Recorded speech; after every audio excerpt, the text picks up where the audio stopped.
2021년 6월 1일 오후 3시 반 무렵 일본 도쿄 다치카와의 한 러브 호텔.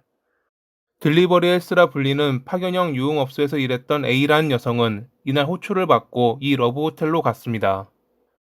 그런데 잠시 뒤 그녀는 동료 남성 B에게 도와달라고 전화합니다. 밖에서 대기 중이던 B는 바로 호텔방으로 갔는데 그가 마주한 것은 상상조차 하지 못한 장면이었습니다. 붉게 물든 방에 A가 쓰러져 있었던 것입니다.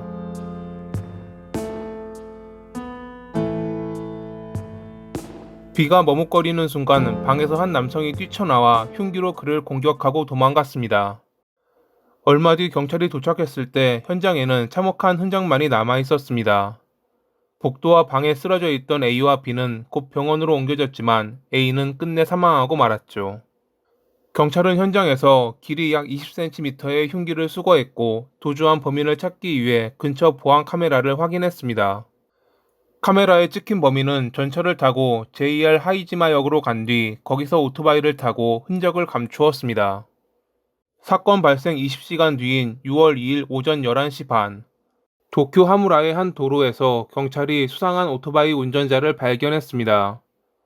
손에 난 상처, 무언가를 피하는 듯한 행동에 경찰은 그를 주목했고 어제 일어난 살인사건의 범인과 유사하다는 것을 발견합니다.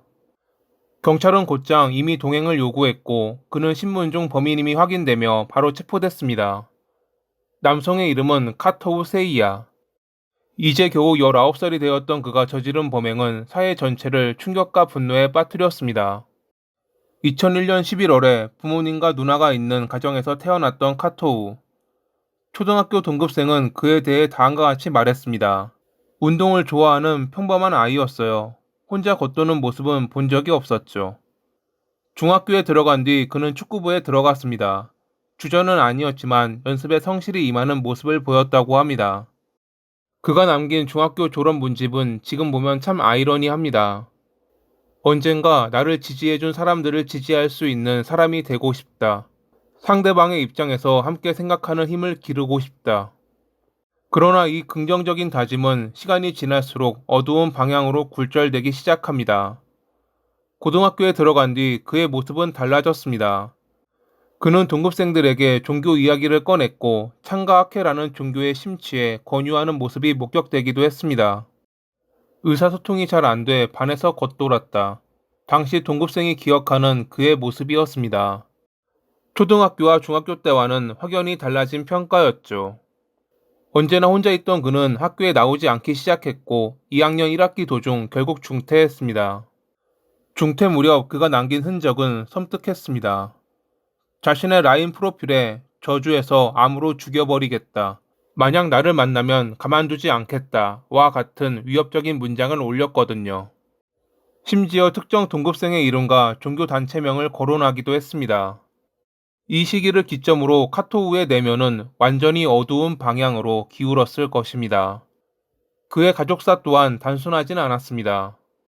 아버지는 홋카이도 출신으로 도쿄에서 택시 운전사로 일하고 있었습니다. 그러나 그는 직장 내에서 구간조라 불릴 만큼 말을 많이 하고 문제만 생기면 곧바로 법적 조치를 취하는 성격이었습니다.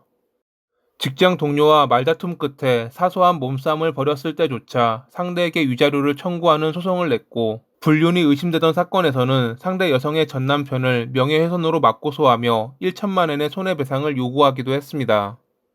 이 밖에도 그는 여러 소송을 벌였지만 대부분 기각됐고 사람들은 그를 소송광이라 부르며 멀리했습니다.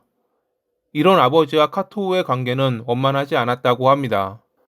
그의 어머니는 도쿄 교회 출신의 전업주부였습니다. 사건 이후 그녀는 산케이 신문과의 인터뷰에서 아들의 이상한 모습을 전했습니다. 범행 이틀 전에 상태가 이상했어요. 다음날 일이 있는데도 좀처럼 자지 않고 게임만 했습니다. 출근해야 해서 억지로 옷을 갈아입혔죠. 그녀는 아들이 당시 무직임에도 불구하고 취직했다는 거짓말을 믿고 있었다고 말했습니다. 또한 고등학교 시절 아들이 괴롭힘을 당했다고 토로한 적이 있으며 이후 감정 기복이 심해졌다고도 밝혔습니다. 인터뷰 마지막에 어머니는 결국 눈물을 머금고 말했습니다. 부모로서 변화에 눈치채지 못했습니다. 죄송하다는 말로는 부족합니다. 2020년 5월에 그는 요양시설에 취직하긴 했지만 고령자의 시중 드는 것을 견딜 수 없다며 퇴직했습니다. 당시 동료는 그가 이상행동을 보였다고 증언했습니다. 병원 진찰을 권유하기도 했지만 그는 진단을 받지 않고 결국 직장을 그만두었다고요. 그 뒤로 그는 편의점, 음식점, 도로 정비 현장 등 여러 아르바이트를 전전했습니다. 그리고 모든 직장에서 문제를 일으켰습니다. 무엇을 시켜도 잘하지 못했어요. 상품 진열도, 계산대 업무도 느려서 해고할 수밖에 없었습니다. 실수가 있어 지적하면 그렇게 배웠다니까요? 라며 화를 냈습니다. 다른 알바생들도 그와 같은 근무조에 들어가기 싫어했죠. 갑자기 화를 내니 무서웠습니다. 휴식 시간에 30분 이상 돌아오지 않고 화장실에서 게임을 하거나 근무 중에 이어폰을 꽂고 잡념을 막기 위해서라고 말하는 등 이해하기 어려운 행동을 하더라고요. 도로 정비 현장에서는 선배와의 금전 문제가 있었습니다. 카토오는 돈을 빌린 뒤 돈이 없다며 갚지 않았음에도 불구하고 게임에 돈을 쓰는 모습 때문에 동료들과의 트러블이 잦았죠. 그렇게 한동안 일을 쉬고 있던 그는 얼마 뒤 한 명을 살해하고 한 명에게 부상을 입히는 범행을 저질렀던 것입니다. 신문 당시 왜 그랬냐는 질문에 그는 다음과 같이 말했습니다. 인터넷에서 사람을 죽이는 영상을 보고 나도 해보고 싶어졌다. 그는 범행 과정을 영상으로 찍고 싶었다고 말했습니다. 마치 영화의 한 장면처럼 사람을 죽이고 그것을 기록하려 했다고 말이죠. 그런 다음 자기도 죽으려고 했지만 뜻대로 되지 않았다는 주장. 그는 피해 여성 A와 아무런 면식도 없었지만 그런 건 신경 쓰지 않았습니다. 범행은 전적으로 우발적이면서도 의도적이었습니다. 함께 공격당했던 남성 B는 다행히 살아남았지만 그의 삶은 결코 이전과 같을 수 없을 것입니다. 그의 체포 소식은 곧 언론에 보도됐고 주간지는 실명과 졸업 앨범 사진을 공개했습니다. 그가 소년법으로 처벌받아야 되는지 논의 중이라는 발표 때문에 이 사건을 접한 이들은 분노했습니다. 이런 흉악 범죄자를 왜 소년법으로 보호해야 하느냐. 나이는 어리지만 범죄는 어른 못지 않다. 책임을 져야 한다. 동기가 동기인지라 입이 다물어지지 않는다. 이런 녀석을 위해 소년법이 있는 게 아니다. 여성을 유인해 호텔에 들어가 살인까지 했다. 어른 수준의 범죄인데 소년법으로 감싸는 건 이상하다. 2023년에 열린 재판에서 그는 다음과 같은 이상한 말들과 함께 자폐 스펙트럼 장애로 인한 범행이라며 무죄를 주장했습니다. 간단하게 말하면 울트라에, 지금 선거에, 바이오 해저드, 뭔가? 할리우드, 뭔가. 모두 죽고 있는 세계에서 남의 트로프 지진에. 나는 미친 상태. 말 안 할래. 나는 오딘. 피해자의 가족에게 정말 미안했다 라고 이야기했죠 라는 검사의 질문에는 사이어인이니깐 이라는 답을 하기도 했습니다.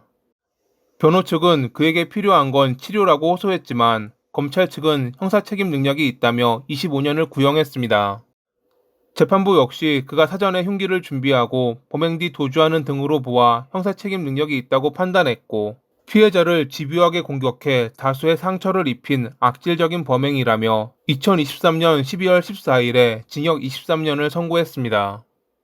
단순한 호기심과 잔혹한 욕망으로 한 여성의 생명을 앗아갔던 카토우. 이러한 나쁜 사람들이 모두 사라지는 날이 오기를 바라며 이만 마칩니다. 오늘도 시청해주셔서 감사합니다.